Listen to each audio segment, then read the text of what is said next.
Hello and welcome back to another episode of the Chicago White Sox March to October, and we are back in the postseason. We've got the divisional round against Tampa Bay. Real quick, I just wanted to say sorry for the delay between the last two episodes. I went on a trip, planned things very poorly, but now we're back. We're ready to go. We're ready to rocket through this postseason and get ourselves a World Series ring, man, because why didn't we win it last year? Last year was the very first time I failed to win the World Series in a March to October. So now that we're in season 2, we got to rectify that. And I'm already seeing a more fun field here for the postseason. There's no Yankees, there's no Astros. I might try and play through the whole series here in one episode. It kind of depends on how things go, but this very first moment should be a quick one. We're already up 2-0 in the 8th. So if they're all going to be this quick, we might be able to get through the ALDS in just one episode. But before we do, one thing I want to point out, just for anybody who might have skipped the regular season stat recap episode, the game screwed me over a little bit here. After the end of the regular season, they did some auto managing or general managing or whatever you'd call it. They made some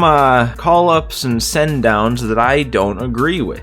So first of all, on the offensive side of things, they left Yermin up after his September call-up, so he's on the team for the playoffs, and now we don't have Adam Engel to come off the bench. And like, Yermin's a good hitter. He could have a role here coming off the bench, maybe facing a lefty, but like, Adam Engel, man, defense and running, that was his thing, and now we don't really have. I mean, Leury would be our best option for that, and he's got bronze fielding and only 72 speed compared to Engel, who had at least 70-something fielding and 90-something speed, whatever it was. And then when it comes to pitching, we have no Ronaldo Lopez. The game sent him down and kept Luzardo, kind of like it kept Yermin after being a September call-up. This one I'm not too upset about because Luzardo and Ronaldo Lopez are pretty much interchangeable as long relievers. They're both pretty solid. The one I'm a little bit more upset about is just out of nowhere, the game called Joe Kelly back up and sent down Christian Javier. Your guess is as good as mine. I really don't understand why the game would do this. So I don't know, man. At least we have plenty of other big arms in the bullpen we can bring in. Probably try to avoid using Joe Kelly at all costs. And one change I do want to make now that we are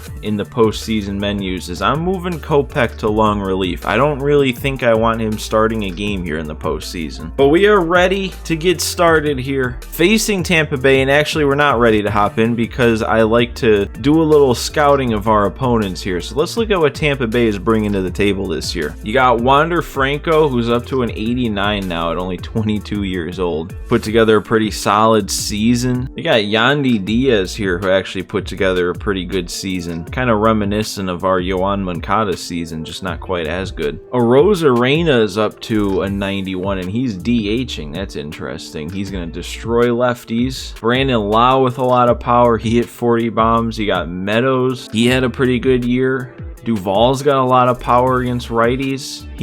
This is a good team. This team had a really good season. Nobody here so far that I've looked at has struggled. Mejia as a catcher. Okay, I guess this is the first, not even bad season, just not like, not anything that stands off the page here. And then they got it looks like a rookie playing first. They have a pretty solid bench too. Zunino can bring a lot of power. Taylor Walls, some backup fielding and speed. Brett Phillips, same for outfield. Yeah, they got a solid team here. What about the pitching? Because that offense actually kind of scares me, but the pitching seems to be solid with the starters. McClanahan had a pretty solid year. Shane, is it Baz? I think it's Shane Baz, not Baz. He had a lot of strikeouts, so that's not a bad year. Tyler Glass now had a pretty solid year. Yarbrough didn't do that great, and Patino didn't do that great either. But I don't know, these relievers aren't super highly rated. This Jeffrey Springs had a low ERA. So did Montero and not as many innings. He barely pitched. Nick Anderson did alright. Brooks Raley didn't pitch too much, and then Andrew Kittredge as the closer had a pretty good year. So I don't know, man. This, our team is so good, we're probably going to overmatch just about everybody on paper. But I wouldn't say this is an easy walk walk in the park matchup. So lucky for us, we're actually loading in with a lead this time. I remember that was another thing about last year's postseason, is it seemed like I kept loading in like down a run. So we're in a fortunate spot this time. We've got an even better team. We should be set to make a big run here to win the World Series. So let's get into it. Let's start things off. Game 1 of the ALDS against the Rays. All right, the stage is set for what should be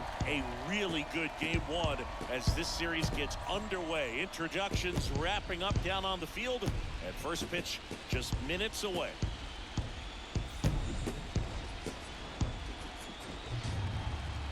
Hello and welcome. Thanks for joining us. MLB The Show brings you the American League Division Series.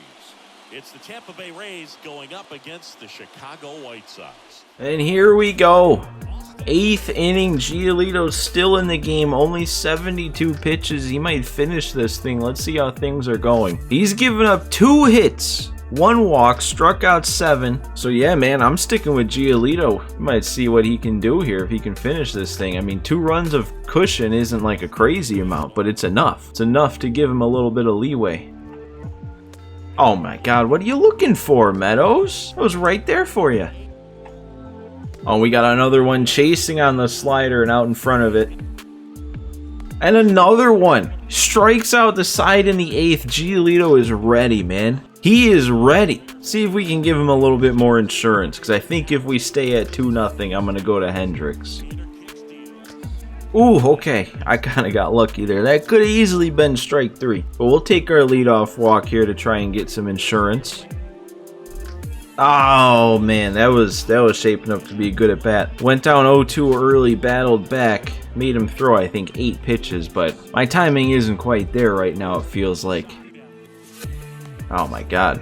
He threw so many fastballs up until this point, then he breaks out 3 straight sliders. Oh, and I pop it up on the first pitch. Pete Fairbanks, man. That was tougher than I expected. Maybe I'm just out of practice or something, but I just could not hit anything. As cool as it would be to have game 1 be a complete game 2-hit shutout from Giolito, we got the best closer in the league to finish it. Why not make sure we lock down game 1 here?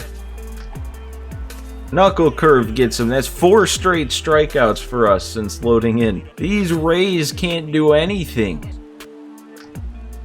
We got another one frozen. That was a dot. All right, now we do have a tough one here. Wander Franco's not going to be as easy of an out. That's catchable. Vaughn's going to be there. There we go, man. Good first win there. I would like the hitting to show up a bit, but that was only 1 inning of hitting. There's no reason to panic yet, and we're already off to a better start. We got a 1-0 series lead this time. We don't have to battle back right away. All right, man, I'm not going to lie. We were kind of given a gift there in game 1. Loading in with a 2-run lead already in the 8th. So let's see what game 2 has in store here. What kind of situation? We're gonna be down 1 this time. All right, so we do gotta actually do something. We got some time to do it. We're not coming into this game until the bottom of the 6th. We got a runner on, 1 out. Let's not waste any time, man. Let's hop into this thing. Luis Robert at the plate, but let's see what this game's looking like. We have 2 hits, and our only run producing hit is a 2-run shot from Moncada. Of course, it's the bottom of our order producing. Severino on the mound, he's only given up 3 hits, but unfortunately that led to 3 runs. That's kind of unfortunate. That's 3 just solo homers. Okay, well that's different. All right, 3-0. 3-0 to Robert to start. I don't even know if I want to give him the green light automatically here. I might just auto take, see what happens. Okay, well. All right. Awful. Just an awful at bat. Oh my God. Oh, whoa. Did you see that at the bottom right? They gave Eloy the MVP? That's literally the only way we can find this out, by the way, is if any of our guys won awards, it'll pop up in the bottom right. And we just found out that Eloy won MVP this year, just casually.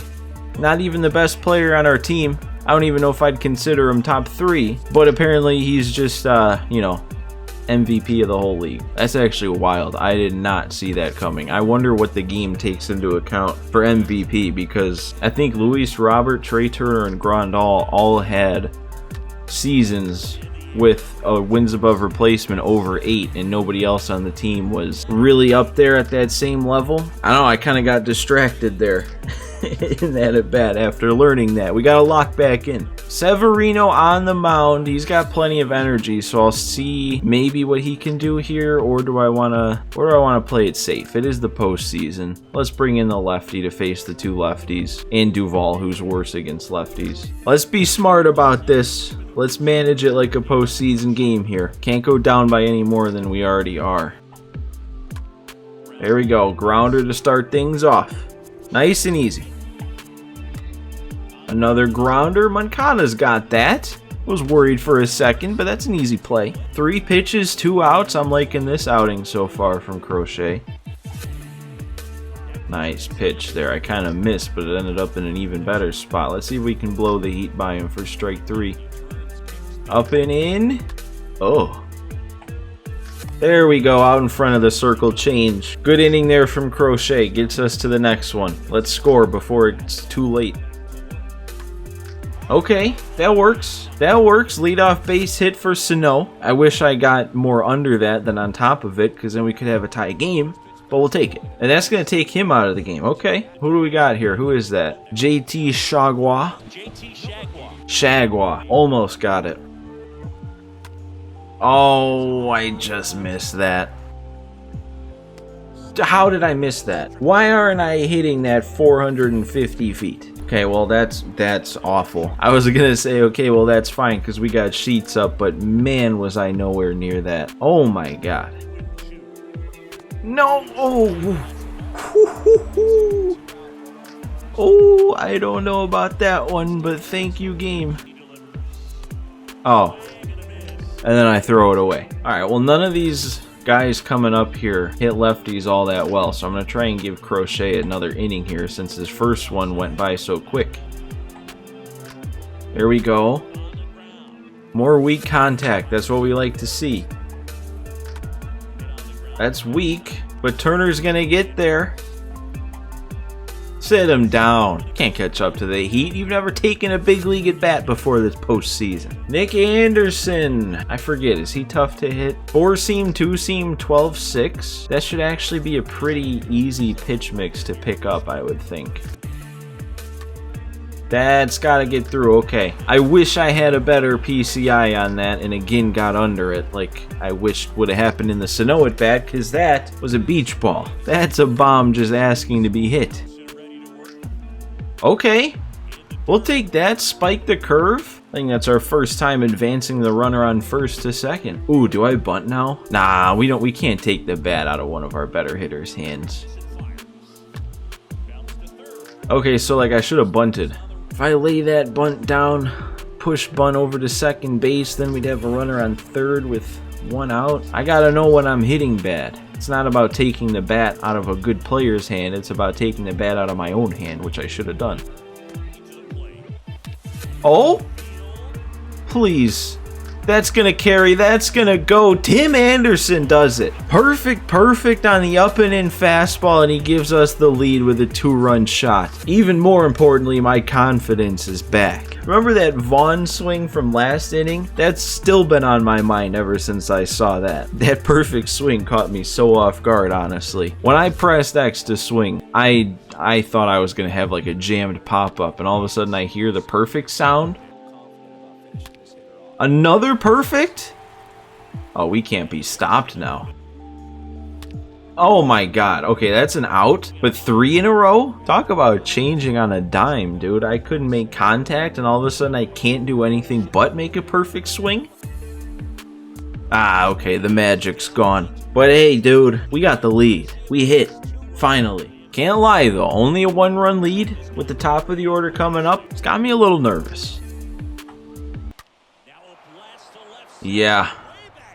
Yeah, no, I saw that coming from a mile away. I just never feel good about 1-run lead saves, man. One mistake, dude. One mistake. Okay, that's just... Alright, well, you know what? That was 3 batters. Couple lefties coming up here. Liam Hendricks already didn't quite have full energy, so, you know, we'll let him go here. There we go. You sit down on that sweeping curve. One more. Alright. That's not scary at all. That's just an easy out number 3. Tie game going into the bottom of the 9th. The bats are awake. I feel good. I don't know if I've ever been this positive about a blown save before, but I feel fine.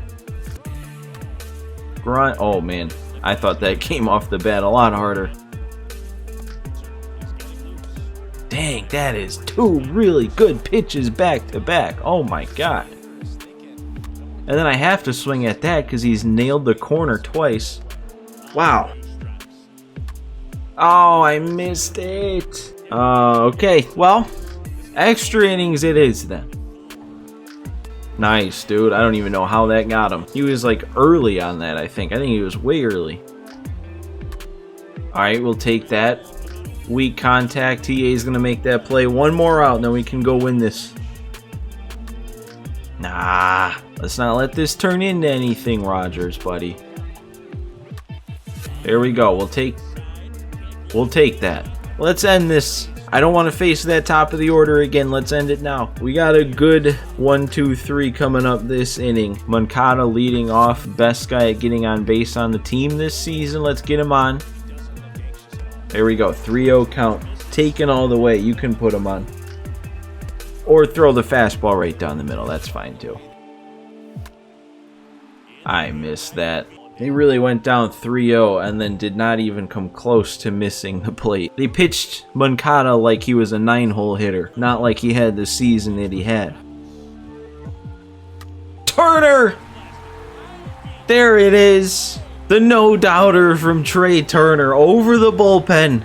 Walks it off. I knew I felt fine. Trey Turner, man. Arguably our best power hitter recently. Because he went on a tear to end the year, felt like 15 homers in the last month or so. It was probably a little over a month, but still. Now he's going to carry that into the postseason. That might have even been his first hit of the postseason. That's the biggest one you could ask for. Walk-off.